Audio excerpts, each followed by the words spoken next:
નમસ્તે મિત્રો, શ્રી શિવાય નમસ્તુભ્યમ।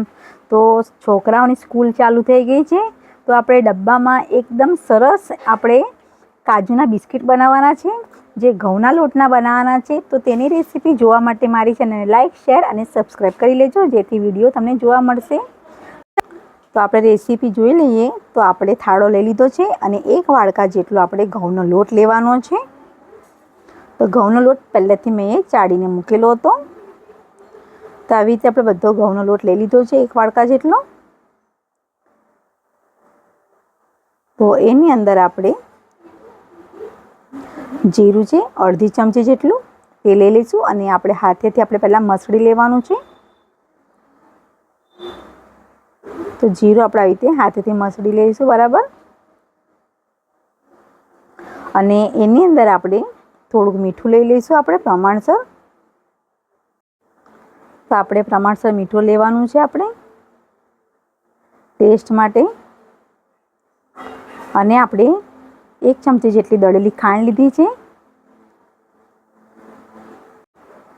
તો તમારે ખાંડ જો અંદર ઉમેરવી ના હોય તો તમે એને સ્કીપ કરી શકો છો। અને આપણે ઘી લેવાનું છે, તો તમે તેલ પણ લઈ શકો છો, પણ આપણે ઘી એટલા માટે લઈએ છીએ કેમ કે ઘી છોકરાઓ વધારે ખાતા નથી।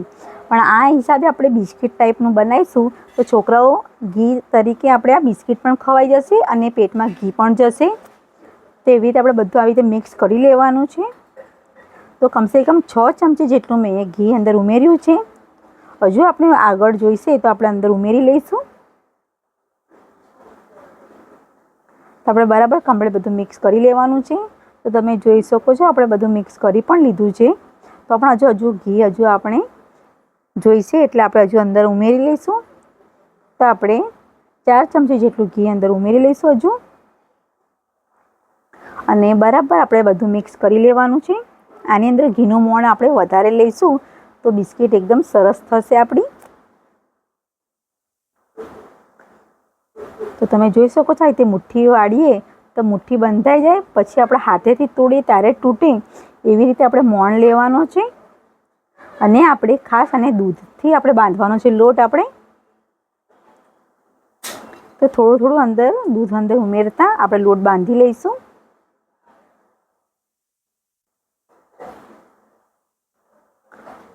તો કમ્પ્લીટ રીતે બધું આપણે થોડું દૂધ ઉમેરતા જઈશું અને લોટ બાંધવાનો છે। એક સામટું આપણે દૂધ અંદર ઉમેરવાનું નથી, નહીં તો લોટ ઢીલો થઈ જશે। તો સાચવીને આપણે લોટ બાંધી લઈશું બરાબર।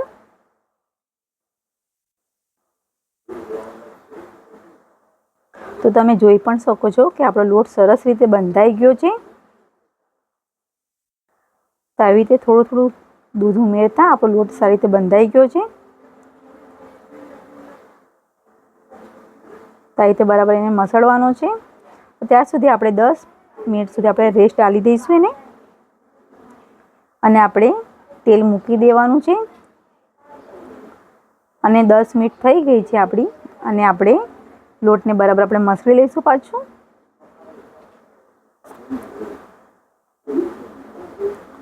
અને તમારે જો બેક કરવું હોય બિસ્કિટ તો તમે એના અંદર ખાવાનો સોડો અને બેકિંગ સોડા જે હોય છે એ તમે અંદર ઉમેરીને તમે બેક કરીને મૂકવું હોય તો પણ તમે બિસ્કિટ કરીને મૂકી શકો છો।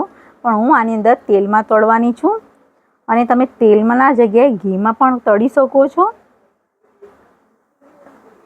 તો આવી રીતે બરાબર આપણે મસળી લઈશું લુવાને। અને કમ્પ્લીટ રીતે આપણે એને વણી લઈશું।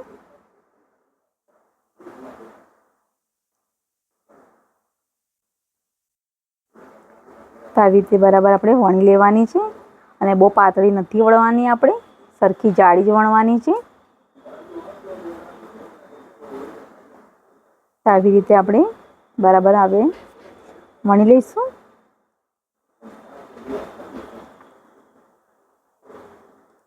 તો તમે જોઈ પણ શકો છો એકદમ સરસ રીતે વણી લીધી છે અને જાડી જ છે।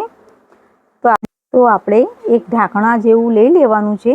તમે જે બોટલ હોય આપણે તો બોટલનું ઢાંકણું પણ તમે લઈ શકો છો, પણ મારી પાસે આવી સાઈઝની ચમચી છે તો મેં એ હિસાબે ચમચી લઉં છું, અને આપણે આવી રીતે કટ કરવાનું છે।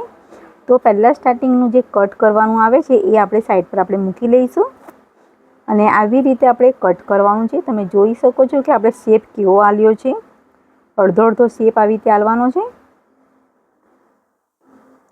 તો એવી રીતે આપણે બધી રોટલીમાં આખી એમાં શેપ આલી દઈશું અને આપણે જાળી રાખવાની છે. તો આવી રીતે શેપ આલી દઈશું બધા રોટલાને અને આવી રીતે કાજુ બિસ્કિટ બધી બનાવી લઈશું આપણે. તો તમે જોઈ શકો છો બધી બિસ્કિટ આપણે આવી રીતે બનાવી લીધી છે અને તેલ પણ આપણું ગરમ થઈ ગયું છે.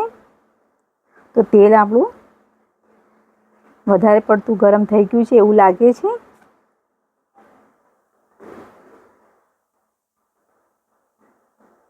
તો આપણે એના અંદર આપણે થોડીક જ અંદર આપણે મૂકીશું અંદર પૂરી, કેમ કે તેલ એકદમ જ ઉકળતું થઈ ગયું છે.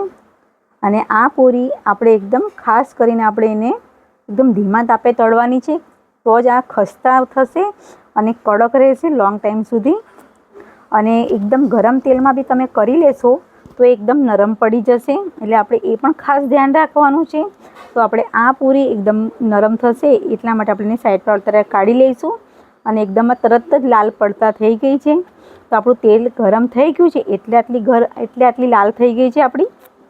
તો આપણે એને પહેલાં કાઢી લઈએ સાઈડ પર.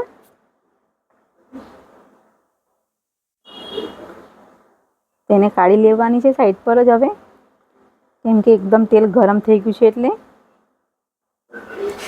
તો હવે આપણે એને ડીશમાં કાઢી લઈશું. તો તમે જોઈ પણ શકો છો એકદમ સરસ રીતે થઈ ગયેલી છે. અને આપણે એના અંદર ધીમા તાપે આપણે અંદર બધી ઉમેરી લીધી છે અને આવી રીતે એકદમ ધીમા તાપે આપણે 10 મિનિટ સુધી રહેવા દેવાની છે. અને આ પૂરી આપણે સાઈડ પર મૂકી દઈશું કેમ કે નરમ થઈ ગઈ છે. અને આ પૂરી આપણે એકદમ સરસ રીતે થવા દઈશું કડક. કમસે કમ 10-15 મિનિટ સુધી આપણે ધીમા તાપે થવા દેવાની છે. તો તમે જોઈ શકો છો એકદમ સરસ એકદમ ક્રિસ્પી થયેલી છે આપણી આ. અને આ એક પૂરી આપણી કાજુ પૂરી જેવું થઈ ગયું છે. અને કાજુ બિસ્કિટ આપણે ખાઈએ એ પ્રમાણે જ છે આપણે આ. તો તમે જોઈ શકો છો એકદમ સરસ અને કડક એકદમ થઈ છે. અને છોકરાઓને પણ સરસ રીતે ભાવશે. તો આપણે આ કાજુ પૂરી રેડી થઈ ગઈ છે. અને જો તમને મારો આ વિડીયો પસંદ આવ્યો હોય તો પ્લીઝ લાઈક કરજો, શેર કરજો અને ખાસ કરીને સબસ્ક્રાઈબ કરવાનું ભૂલતા નહીં. Thank you.